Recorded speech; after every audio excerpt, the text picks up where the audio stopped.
Shalom. Mari kita baca firman Tuhan di dalam kitab Ester, pasal yang kedua. Hari ini saya akan berbicara tentang Mordekhai. Saudara, kalau kita mengenal atau membuka kitab Ester, maka tanpa kita sadari kita selalu berpikir tentang Ester sebagai tokoh utama di dalam cerita itu. Betul? Tetapi saudara, kalau kita pelajari, maka sebenarnya saudara, ada satu tokoh yang pegang peranan begitu besar, yaitu yang namanya Mordekhai. Saudara, dalam hidup ini, saudara, kita tidak selalu harus jadi tokoh utama. Tapi kita bisa belajar menjadi orang yang masuk dalam tugas dan peranan kita. Pada waktu kita menjadi orang yang masuk dalam tugas dan peranan kita, maka sebenarnya kita sudah melakukan kehendak Tuhan. Dan kita akan punya dampak yang besar walaupun kita bukan menjadi tokoh yang utama. Saudara, seringkali tanpa sadar istri-istri mau menjadi tokoh yang utama di rumah.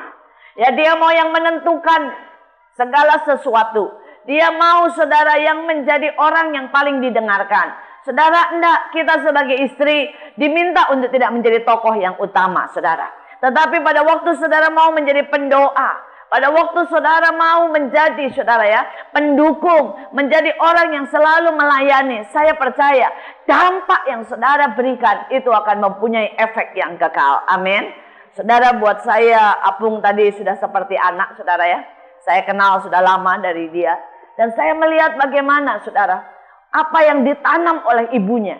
Saudara, walaupun kelihatannya saudara, dia berontak, dia lari ke sana ke sini, dia pergi jauh, dia melakukan apa saja yang menurut orang normal tidak boleh dilakukan sebagai perempuan. Saudara, tetapi ibunya yang berdoa, ibunya yang memberi contoh saudara, bahwa harus kejahatan dibalas dengan kebaikan. Itu membuat dampak yang luar biasa. Hari demi hari saya melihat perubahan dalam hidupnya. Saya melihat bagaimana saudara, Tuhan tidak pernah berutang. Tuhan selalu menjawab doa kita. Walaupun jawaban doa itu tidak datang 1 tahun, tidak datang 2 tahun. Kadang-kadang bisa memakan waktu yang begitu lama. Tetapi saya melihat bahwa Allah tidak pernah gagal. Allah selalu mendengar doa. Amin. Saudara, saya tidak tahu persoalan apa yang ada di dalam hidup saudara. Mungkin saudara berdoa buat suami, berdoa buat anak. Dan saudara melihat semakin parah dan semakin parah. Saudara melihat semuanya saudara ya, bukan tambah baik, tambah kacau. Percaya saja. Karena Allah tetap pegang kendali dalam segala sesuatu. Mari saudara kita lihat saudara di dalam kitab Ester. Yang pertama pasal yang kedua ayat 5 saudara sampai dengan ayat yang ke-7. Pada waktu itu ada di dalam benteng Susan seorang Yahudi yang bernama Mordekhai bin Yair bin Simai bin Kisi seorang Benyamin. Yang diangkut dari Yerusalem sebagai salah seorang buangan yang turut dengan Yekoya, Raja Yehuda, ketika ia diangkut ke dalam pembuangan oleh Raja Nebukadnezar, Raja Babel. Mordekhai itu pengasuh Hadasa, yakni Ester, anak saudara ayahnya. Sebab anak itu tidak beribu bapak lagi. Gadis itu elok perawakannya dan cantik parasnya. Ketika ibu bapaknya mati, ia diangkat sebagai anak oleh Mordekhai. Sampai di situ. Saudara, kalau kita baca, lihat keturunannya. Ya, di situ ada yang namanya Mordekhai bin Yair bin Simai bin Kisi seorang Benyamin. Saudara, Mordekhai ini sebenarnya keturunan dari seseorang yang tidak baik. Kalau saudara pernah baca di Alkitab, Simai adalah orang yang mengutuki Daud. Saudara, Kisi itu adalah nama daripada ayah Saul. Saudara, dan saudara tahu bagaimana kondisi keluarga daripada Saul. Saul seorang yang sombong dan penakut. Saudara, jadi sebenarnya di dalam darah Mordekhai ini ada sesuatu yang jelek, saudara. Dia mungkin diturunkan sifat-sifat yang jelek. Saudara, mungkin diturunkan sifat penakut seperti Saul, diturunkan saudara sikap yang sombong, saudara ya, seperti Simai. Saudara, mungkin diturunkan juga orang yang gampang sekali menghujat, mengeluarkan kata-kata seperti Simai. Tetapi saya mau berkata, saudara, keturunan apapun yang buruk di atas kita, itu tidak boleh membuat kita beralasan jadi seperti itu. Amin. Ada orang yang bilang sama saya, ya seorang yang dari Sumatera, saudara ya, Batak. Terus kemudian dia dikit-dikit marah, perempuan. Dikit-dikit marah, suaranya keras. Terus waktu saya tegur, saya bilang, Bu, ya jadi orang itu yang lemah lembut. Dia bilang, "Tidak bisa, Bu. Ini dari sononya udah begitu," katanya ya. Ya semua orang Batak juga begini katanya ya. Saudara, nggak bisa saudara ya. Maupun dari atas kayak apa saudara. Kalau kita mau berubah, kita bisa berubah. Amin. Saudara, jadi jangan ada alasan lagi dari sononya sudah begitu. Ya. Saudara, ada bapak-bapak juga. Yang saudara ini bapak-bapak saudara ya, sama istri tidak pernah bisa menyatakan cinta. Ya kaku, diam saudara. Saya bilang, Pak, ya Bu, jadi bapak itu sedikit mesra lah sama istri, ya, sama anak-anak, saudara. Karena dia asli Chinese yang kaku. Dia bilang, enggak bisa. Saya mah bukan orang India, Bu, yang nyanyi, katanya ya. Saya mah orang Cina. Orang Cina mah nggak biasa mengutarakan perasaan, cool. Ya. Saudara, jangan sampai itu dijadikan alasan. Tidak peduli atasan kita, maksudnya saudara ya, keturunan kita seperti apa. Di dalam Kristus, di dalam hidup kita, selalu kita punya kesempatan untuk berubah. Amin. Kita bisa berubah, saudara, menjadi seperti yang Tuhan mau. Ya, bisa. Saudara mungkin berkata, tapi Bu, udah 25 tahun modelnya kayak begini. Bisa, ya, bisa. Karena tidak ada yang mustahil bagi Tuhan. Amin, saudara. Nah, saudara, kita lanjutkan. Kemudian kita lihat bagaimana kehidupan Mordechai. Saudara, Mordechai ini menjadi orang buangan. Saudara dan saudara tahu kalau orang dibuang, diangkut dari bangsanya, dibuang ke negara yang lain. Maka saudara kehilangan rumah, kehilangan identitas, kehilangan saudara yang namanya kekayaanmu, kehilangan semuanya lah saudara. Saudara menjadi orang yang rendah mendadak, menjadi orang yang tidak punya apa-apa. Saudara, dan biasanya orang-orang buangan ini menjadi orang yang minder, orang yang kepahitan, orang yang menjadi pemarah, orang yang frustasi, stres, dan lain sebagainya. Saudara, tetapi kita lihat, Mordechai dalam keadaan yang seperti itu, dia tidak jadi stres. Dia tidak jadi kepahitan. Dia tidak jadi pemarah. Dia juga tidak menjadi orang, saudara, yang putus asa. Tapi dia menjadi orang justru yang bijak. Saudara, karena itu saya mau berkata, jangan jadi orang yang kalah oleh keadaan. Tapi jadilah orang yang mengalahkan keadaan. Amin. Itu namanya lebih dari pemenang, saudara. Mengalahkan keadaan. Bukan kalah oleh keadaan. Ya, saya sering kali lihat. Kalau saya datang ke satu persekutuan, terus kemudian saya tanya, kenapa persekutuan ini sekarang sepi? Ya biasalah Bu, ya kita semua sibuk, kemudian kita semuanya tidak ada yang full time, orang-orangnya kurang bersungguh-sungguh. Oh banyak alasan. Tapi saya mau berkata alasan itu cuma menunjukkan kita kalah dari keadaan. Dan bukan jadi pemenang. Amin. Saudara mau semuanya tidak ada yang full time. Kalau ada roh Allah yang menyala-nyala, maka persekutuan itu akan tetap menyala bagi Tuhan. Saudara mau saudara kita keadaannya lagi susah secara ekonomi, semuanya mahal, naik. Kalau kita tetap bisa bersukacita, maka kitalah orang yang mengalahkan keadaan. Amin. Saya ketemu dengan seorang ibu, saudara. Seorang ibu ini bersaksi bagaimana saudara, dia dokter, saudara, dia dokter dan dia sibuk sekali. Sekali waktu saudara dadanya sakit, berhari-hari sakit cenut-cenut. Dan pada waktu dia pegang saudara ternyata ada benjolan. Dan saat itu dia sadar ini kanker, ini tumor. Saudara, dan tapi dia masih belum yakin apa ini ganas atau tidak. Saudara, dia masuk saudara ya, pergi ke di mamografi dan sebagainya. Kemudian dokter berkata ini kanker ganas, perlu semuanya dipotong. Dia berkata, detik itu ada begitu banyak pilihan. Saya bisa marah sama Tuhan. Saya bisa menangis. Saya bisa sedih. Saya bisa putus asa. Saya bisa berkata mengasihani diri sendiri.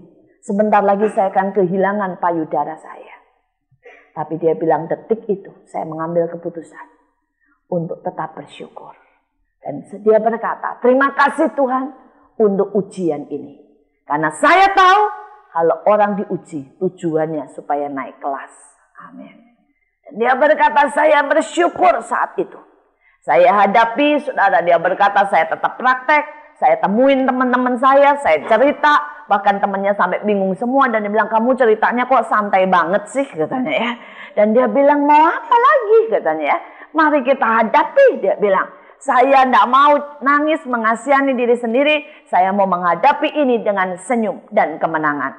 Dan dia berkata sampai hari ini sudah dipotong semuanya. Dia sudah menghadapi kemoterapi. Dia bilang pada waktu dia bilang dia pertama kali kemoterapi. Kemudian dia cuci rambut. Tiba-tiba saudara rambutnya semua dihanduk. Semua dihanduk. Dan dia dilihat di kaca tiba-tiba kepalanya licin kayak kojek. Dia bilang mau tidak mau saat itu saya menangis. Tapi kemudian saya berpikir, kenapa mesti nangis? Masih banyak wig-wig yang membantu. Ya. Bagusnya bisa ganti-ganti model rambut sekarang. Ya. Saudara, memang tidak sesimpel itu. Tetapi saudara, kita bisa memilih selalu. Untuk tenggelam dalam keadaan, atau menjadi pemenang dalam keadaan. Amin, saudara ya. Karena itu dalam hidup ini, saudara, mari. Banyak orang begitu banyak alasan hari-hari ini. Mereka punya alasan untuk tidak mengampuni.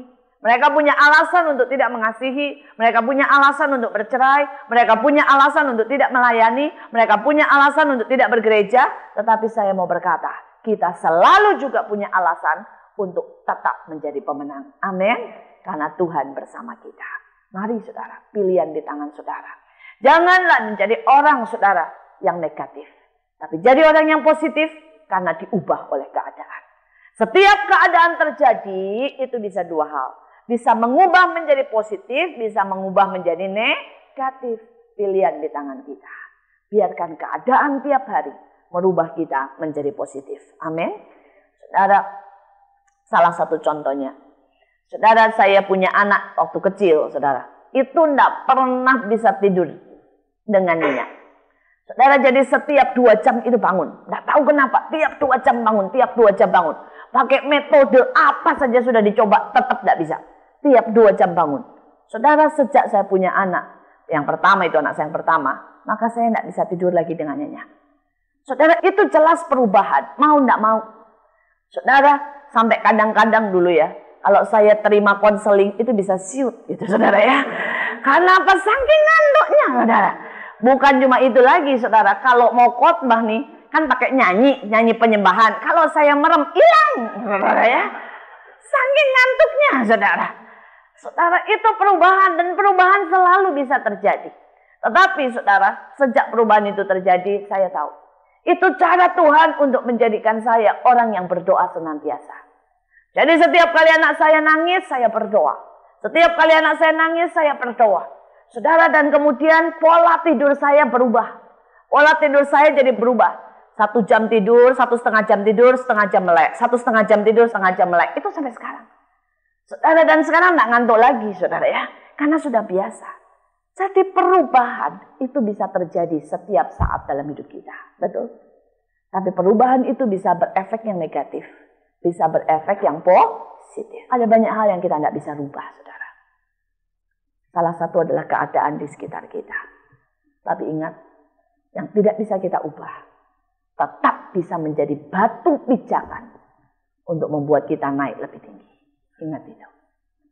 Apapun yang tidak bisa kita rubah, tetap bisa menjadi batu pijakan yang membuat kita naik lebih tinggi. Saudara, mari kita lanjutkan. Kita lihat saudara, dalam keadaan dibuang, Mordechai mengangkat anak yang namanya Hadassah atau Esther. Saudara, kalau saudara baca, saudara akan tahu kira-kira Mordechai ini tidak punya anak lain. Tidak punya istri juga. Saudara, dan bisa saja Mordechai bilang, gua aja lagi pusing. Ya, lagi dibuang, kehilangan duit. Sekarang mesti ngurus anak. Udah suruh orang lain aja. Ya. Apalagi ini tanggung jawab yang berat seumur hidup. Betul kan? Saudara, ini bukan tanggung jawab yang sesaat. Ini tanggung jawab yang seumur hidup. Namanya ngangkat anak saudara. Tetapi kita lihat. Di dalam keadaan di mana seharusnya dia tidak ingin menolong orang lain. Dia memilih untuk menolong orang lain. Hari-hari ini saudara. Ada banyak orang yang tidak mau mengambil tanggung jawab. Mereka tidak suka mengambil tanggung jawab kok ditanya. Siapa yang mau jadi pengurus? Tidak usah, bukan saya. Hadir sih mau, jadi pengurus nggak mau. Ya. Nanti keluar duit lah, ya. Nanti mesti tanggung jawab lah, mesti doa, nggak bisa. Nanti kalau disuruh, ayo jadi MC, aduh nggak bisa. Ya. Daripada nanti malu, katanya ya. Saudara, ada banyak orang, saudara, selalu mundur kalau bagian mengambil tanggung jawab. Tapi hari ini saya berdoa supaya kita belajar seperti Mordekhai. Kita berani mengambil tanggung jawab. Bahkan tanggung jawab yang panjang sekalipun. Amin. Kita mulai berani berkata, ya, saya mau ambil anak asuh misalnya. Saya mau mulai pelayanan. Saya berani ambil tanggung jawab untuk panitia Paskah misalnya. Bisa kan? Seringkali kita tidak mau ambil tanggung jawab karena takut resikonya. Tapi Mordekhai mengajar sesuatu kepada kita. Orang yang mau berhasil adalah orang yang berani mengambil tanggung jawab. Saudara, bahkan kadang-kadang yang namanya kesempatan itu datang pada saat tidak pernah kita duga. Saudara, kesempatan datang pada saat kita lagi kekurangan duit, tiba-tiba ada orang membutuhkan duit. Ini kesempatan. Saya bilang kata, biarlah kita belajar. Pada waktu kita kekurangan, kita memberikan korban pemberian. Amin. Seringkali pada waktu kita lagi sedih, ada orang minta dihibur. Justru pada seperti itu, di saat kita rasanya tidak pengen menghibur, berikan korban penghiburan buat orang lain. Orang yang bisa mengambil kesempatan adalah orang yang akan berdiri, saudara, di dalam kemenangan demi kemenangan. Saya ingat satu kesaksian dari seorang ibu. Ibu-ibu ini kena sakit kanker. Di mana mukanya saudara kena kankernya itu di sini di atas sinus. Dan kemudian saudara itu membuat mukanya itu bengkak. Dan kemudian disinar saudara, dan itu berubah menjadi hitam, bengkak dan mengerikan. Saudara, dan orang-orang berkata, sudahlah, udah kanker kayak begitu, diem aja di rumah baik-baik, malu-maluin. Muka udah kayak apa ya, saudara ya, hitam. Mending kalau orang tidak jerit ketemu dia. Tapi ibu ini berkata, justru pada waktu muka saya seperti ini, saya bisa kunjungi semua orang yang sakit. Dan mereka akan langsung tahu bahwa saya juga sakit. Saudara, dia mengunjungi orang-orang yang kanker. Dan begitu setiap kali dia buka pintu, dia bilang, halo, saya sakit kanker sama seperti saudara. Boleh enggak saya ngobrol dengan saudara? Itu menguatkan banyak orang. Dia kunjungi orang-orang yang sebenarnya sudah tidak ada harapan. Dan begitu masuk dia berkata, saya sakit kanker. Seperti Bapak juga punya penyakit yang mengerikan. Boleh enggak saya ngobrol? Dan itu menjadikan dia, saudara, malaikat penolong. Banyak orang yang sudah mau bunuh diri menjadi kuat. Banyak orang yang sudah putus asa menjadi kuat. Bahkan saudara, dia kunjungi orang-orang yang begitu miskin, yang sakit di rumah sakit, dan dia keluar dari uangnya sendiri untuk memberkati mereka. Dia berkata, saya bersyukur karena walaupun saya kena kanker, saya masih punya uang banyak untuk mengobati. Tapi ada mereka yang sudah kena masalah dan tidak punya uang. Saudara, ini cara hidup. Di mana ibu ini melihat kesempatan bahwa lewat mukanya yang seperti itu, dia punya kesempatan untuk memberkati orang lain. Amin. Banyak orang cuma melihat masalahnya, tapi tidak melihat kesempatannya. Saudara, waktu banjir itu kesempatan. Ya. Saudara, saya pernah membaca satu karangan dari anak sekolah. Dia bilang begini, saudara. Selama ini saya tidak pernah kenal tetangga-tetangga di sebelah saya. Dan tiba-tiba terjadi satu banjir di komplek kami. Dan kami semuanya sama-sama menepi. Ya, kemudian kami sama-sama kerja keras. Bahkan kami sama-sama akhirnya ya menginap di satu keluarga yang punya 2 tingkat. Dia bilang sejak itu ya seluruh gang kami lebih seperti saudara daripada tetangga. Saudara, itu karangan anak umur 10 tahun. Nah, saudara ya. Saudara, tetapi saya lihat bahwa ternyata di setiap tantangan selalu ada kesempatan. Amin. Saudara, tetangga ini rupanya tahu menangkap kesempatan. Dia lihat semua kebanjiran, cuma rumahnya yang tingkat 2. Dan dia buka rumahnya buat semua tetangga-tetangganya, saudara. Dan sejak itu, seluruh tetangga seperti keluarga dekat yang luar biasa. Di balik setiap masalah, selalu ada kesempatan. Amin. Ya. Kalau saudara punya anak yang bermasalah, saudara mungkin kena, saudara ya. Saya tidak tahulah. Teman saya punya anak autis. Kelihatannya itu masalah besar.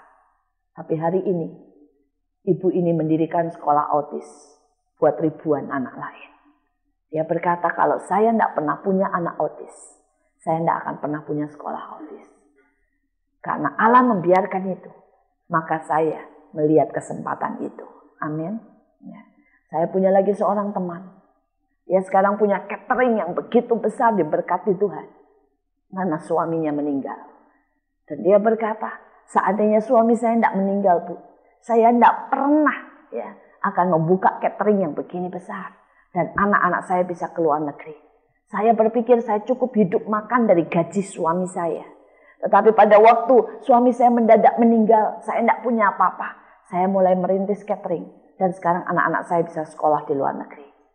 Saudara, seringkali kita menatap yang namanya tantangan. Kita menatap yang namanya pergumulan. Dan kita gemetar lihat itu. Tapi hari ini saya berdoa supaya saudara menatap setiap tantangan sebagai kesempatan. Karena di balik setiap tantangan selalu ada kesempatan. Dan biarlah kita dituntun oleh Tuhan. Minta terus Tuhan, bicara sama saya. Tuntut langkah-langkah saya. Supaya kita bisa menemukan jalan keluar. Bahkan keberhasilan di balik setiap tantangan. Saudara, mari kita lihat yang selanjutnya. Siapa ini Mordekhai lebih lagi? Kita lihat ayat 19, masih Ester pasal 2 ayat 19. Selama anak-anak Dara dikumpulkan untuk kedua kalinya, Mordekhai duduk di pintu gerbang istana raja. Adapun Ester tidak memberitahukan asal-usul dan kebangsaannya seperti yang diperintahkan kepadanya oleh Mordekhai. Sebab Ester tetap berbuat menurut perkataan Mordekhai seperti pada waktu ia masih dalam asuhannya. Pada waktu itu ketika Mordekhai duduk di pintu gerbang istana, sakit hatilah Bitan dan Teresi, dua orang sida-sida raja yang termasuk golongan penjaga pintu. Lalu berikhtiarlah mereka untuk membunuh Raja Ahasiweros. Tetapi perkara itu dapat diketahui oleh Mordekhai, lalu diberitahukannya kepada Ester sang ratu. Dan Ester mempersembahkannya kepada raja atas nama Mordekhai. Perkara itu diperiksa dan ternyata benar, maka kedua orang itu disulahkan pada tiang. Dan peristiwa itu dituliskan di dalam kitab sejarah di hadapan raja. Saudara, kita lihat di sini. Mordekhai ini kan orang tawanan. Yang membuat dia menjadi orang buangan itu Raja Ahasiweros. Betul? Jadi sebenarnya pada waktu dia dengar bahwa raja mau dibunuh, bisa aja dia bilang gini, nah loh, pembalasan dari Tuhan ada di depan mata. Betul kan? Bisa kan? Harusnya dia sakit hati nih sama raja. Gara-gara raja dia kehilangan rumah, kehilangan harta, kehilangan semuanya. Tetapi pada waktu dia dengar, saudara, dia tidak diam loh. Dia memberitahukan itu kepada Ester. Dan dia membuat Raja Ahasiweros tidak jadi dibunuh. Saudara, ini orang sungguh-sungguh menunjukkan bahwa dia adalah orang yang membalas kejahatan dengan kebaikan. Amin. Saudara, dan dalam hidup kita ada banyak kejahatan-kejahatan, kekecewaan yang orang lain mungkin sebabkan. Tapi bagaimana sikap kita? Kita mau balas kejahatan dengan kejahatan, atau kita mau balas, saudara, kejahatan itu dengan kebaikan. Biar setiap dari kita belajar. Mungkin, saudara, Raja Ahasiweros ini raja yang kejam. Karena menurut sejarah, salah satu ditulis bahwa dia adalah orang yang kejam. Tetapi Mordekhai tidak menghadapi dia juga dengan kekejaman. Dia menghadapi justru dengan kelembutan dan kebaikan.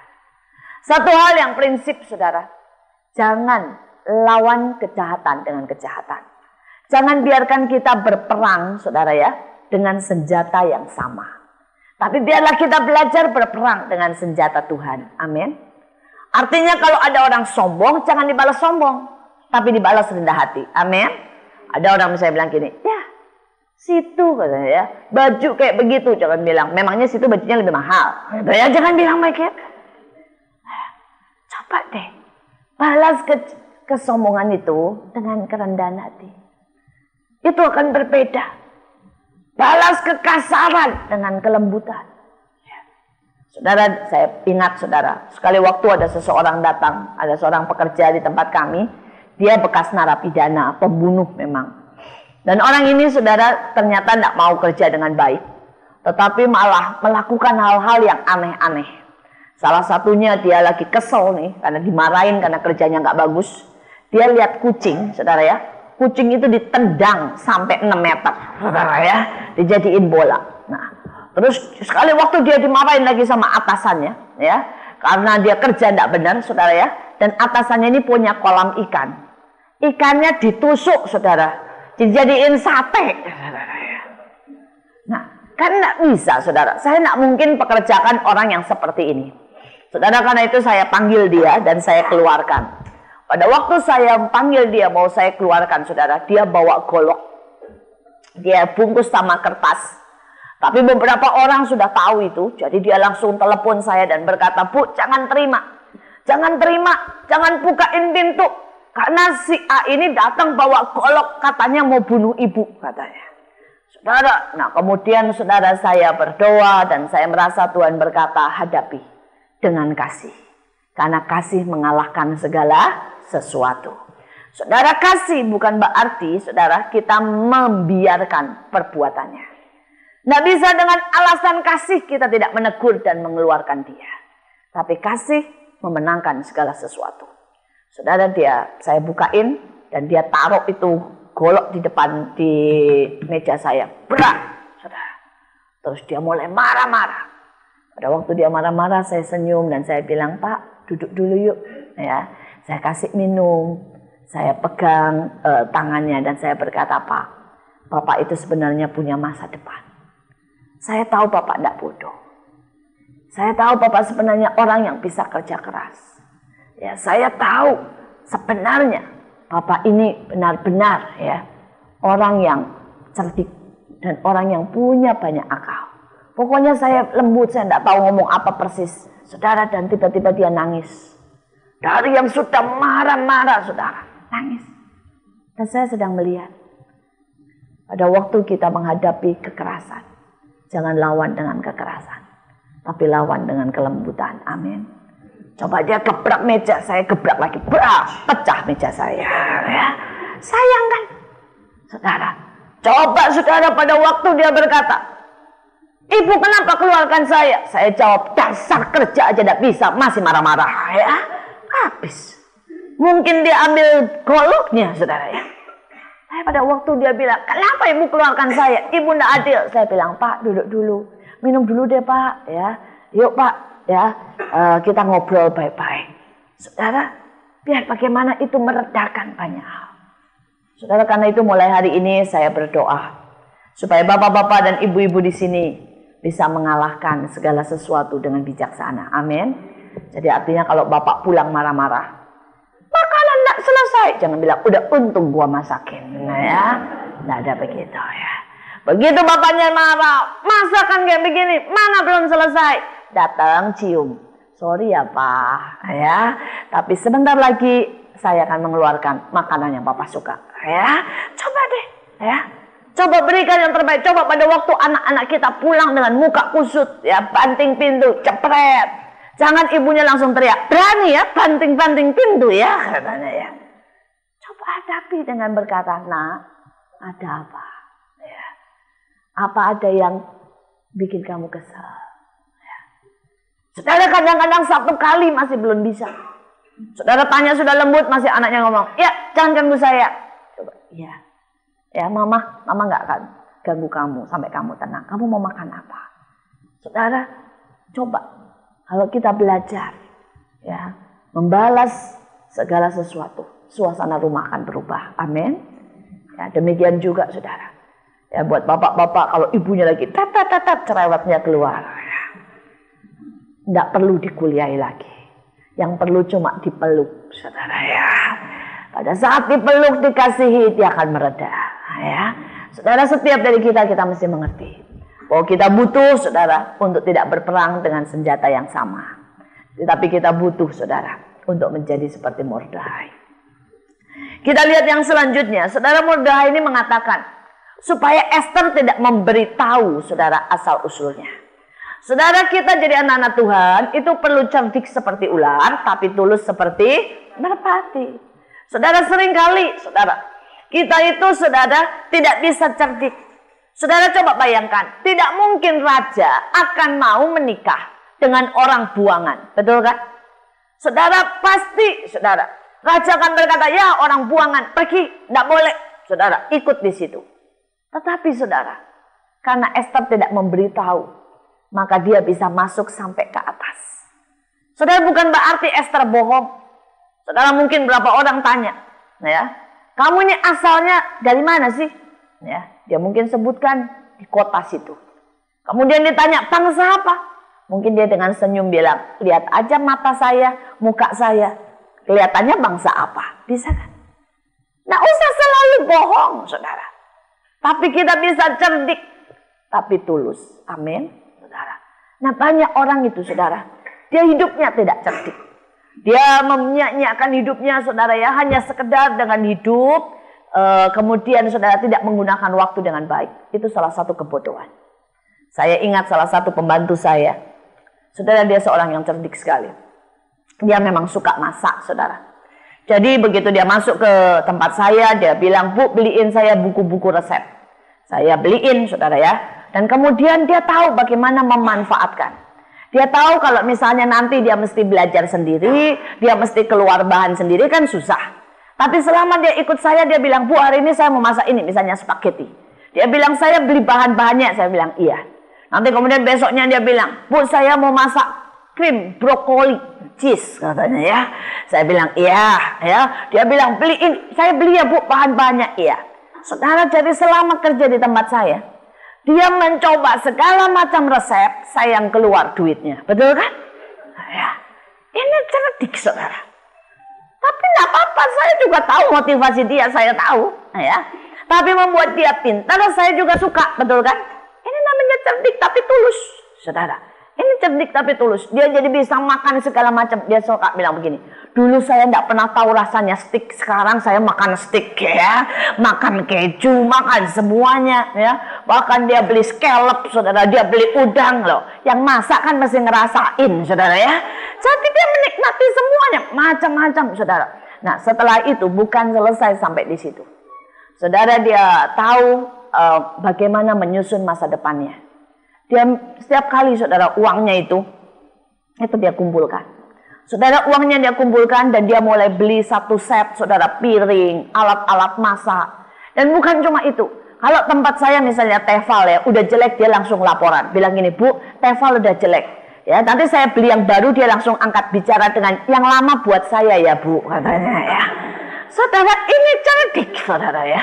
Ini enggak jahat tapi cerdik saudara. Nanti piring juga begitu saudara ya, elak begitu, semuanya begitu saudara. Pokoknya dia bilang, Bu, spray udah belel, butuh Bu. Nanti sebentar lagi saya udah tahu belakangnya, yang lama buat saya ya Bu. Itu saya udah tahu deh Bu belakangnya saudara. Dan kemudian saudara, singkat cerita, begitu dia keluar dari tempat saya, dia mendirikan catering di desanya saudara. Dan orang desa kan tidak pernah tahu yang namanya spaghetti, tidak pernah tahu begitu ya. Cateringnya langsung meledak saudara ya, karena dia bilang ini baru benar-benar pesta ya, bukan catering kayak biasa. Kalau catering kayak biasa kan sambal goreng saudara ya, catering dia beda saudara. Dan dia begitu sukses punya rumah 2 saudara di desanya ya. Cuma saudara, dia tahu, hanya gara-gara dia tahu memanfaatkan bagaimana kesempatan itu saudara. Ini namanya cerdik tapi tulus, betul. Nah, banyak orang Kristen tidak pernah cerdik. Dia tidak pernah nyusun masa depannya. Saudara, pembantu saya yang sekarang juga, aduh cerdiknya luar biasa. Saudara, dia, ya saya juga ajarin dia. Saya bilang, Mbak, jangan pernah berpikir mau jadi pembantu seumur hidup. Susun masa depanmu dari sekarang.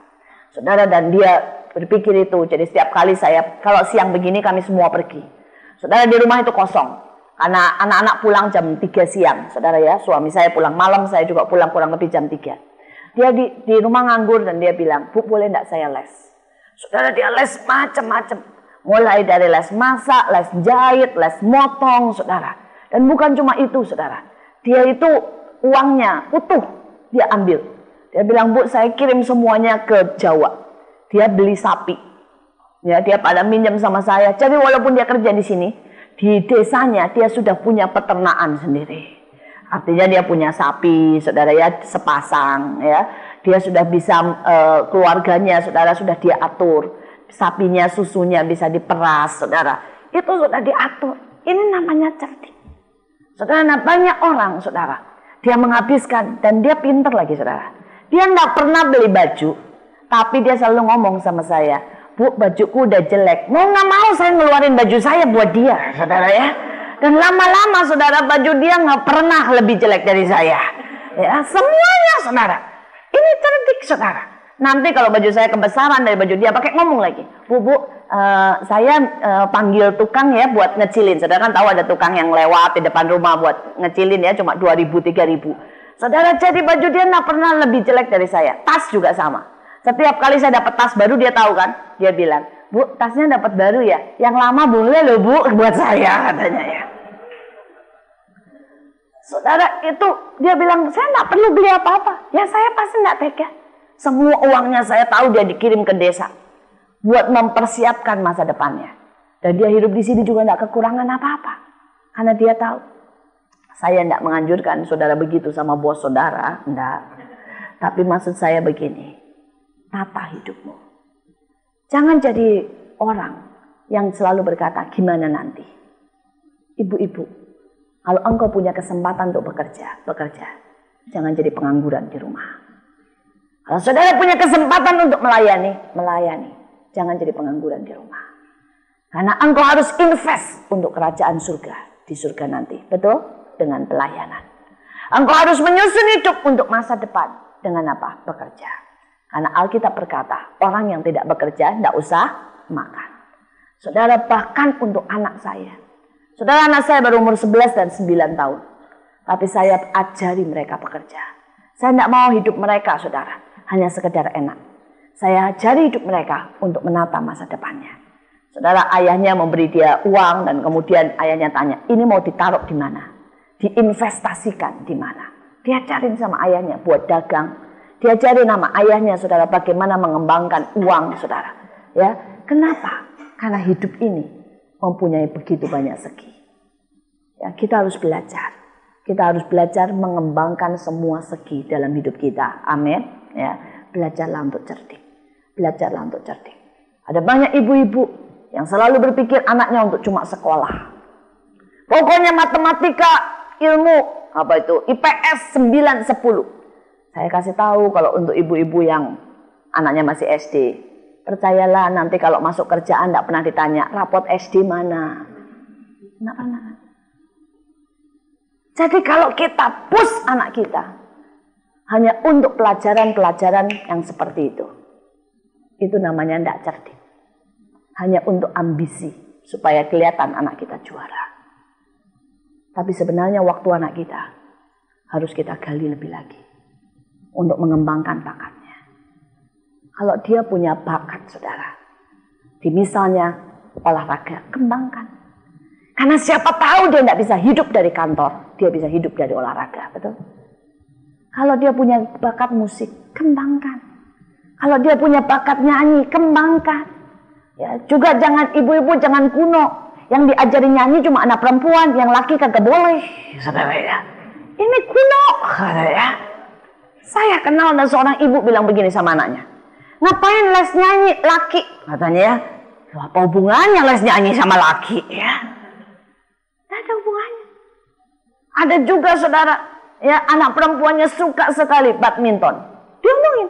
Ngapain badminton perempuan? Apa hubungannya badminton dengan perempuan? Kalau anak saudara bisa, kenapa tidak? Ya. Saudara, bahkan ada seorang anak saudara. Ya, perempuan, dia suka sekali ngotak-ngotik mesin. Dan orang tuanya juga tidak setuju. Saudara, ada yang laki yang suka masak. Anak saya dua-duanya jago masak, padahal dua-duanya laki. Dari kecil mereka suka masuk dapur, saudara. Ya, dan saya bilang, masuk. Mereka suka bikin omelet, bikin kue sus, bikin panekuk, saudara ya. Mereka sudah bisa bikin puding di usia 11 dan 9 tahun. Mereka bisa bikin olipol, saudara. Pokoknya roti-roti dan masakan yang sederhana mereka bisa, saudara ya. Saudara, ya buat saya bagus. Sekali waktu mereka akan ke luar negeri dan dia pasti bisa hidup di luar negeri. Betul kan? Saya tidak perlu repot. Mereka sudah bisa masak dari umur 11 tahun. Nah, banyak kali kita tidak cerdik. Kita tidak mempersiapkan segala sesuatu dengan baik. Biarlah kita belajar cerdik. Kita belajar cerdik tapi tulus seperti merpati.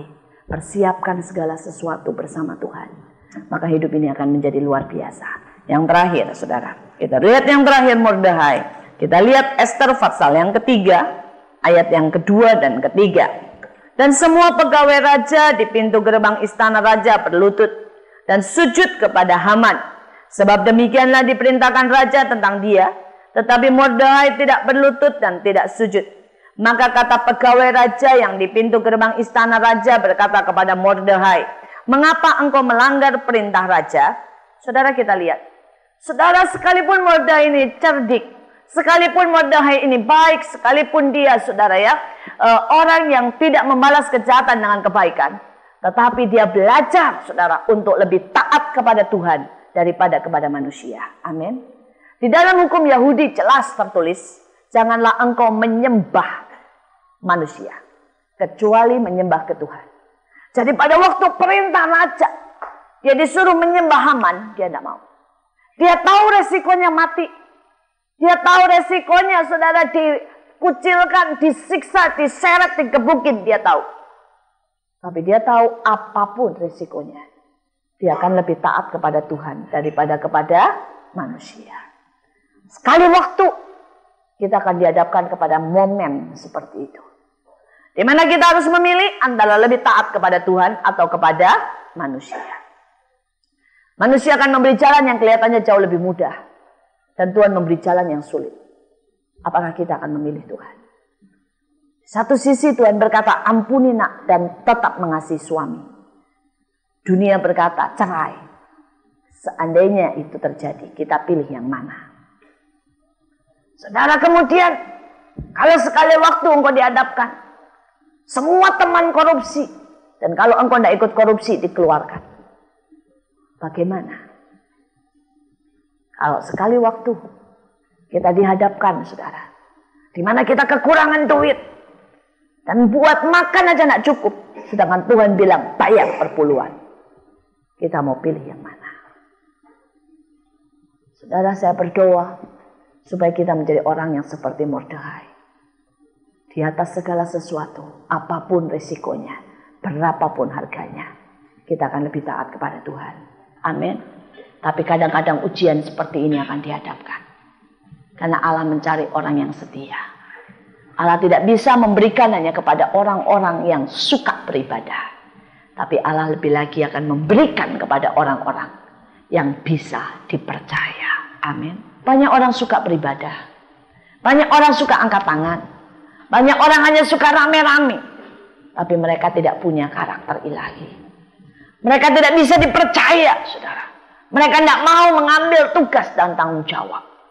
Tapi hari-hari ini Allah sedang mencari orang yang seperti Mordekhai. Dia menjadi orang yang bisa dipercaya. Menjadi orang yang bisa untuk mengambil tanggung jawab.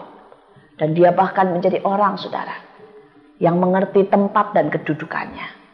Sehingga dia mempunyai dampak yang besar dalam kehidupan bangsanya. Mari kita berdoa.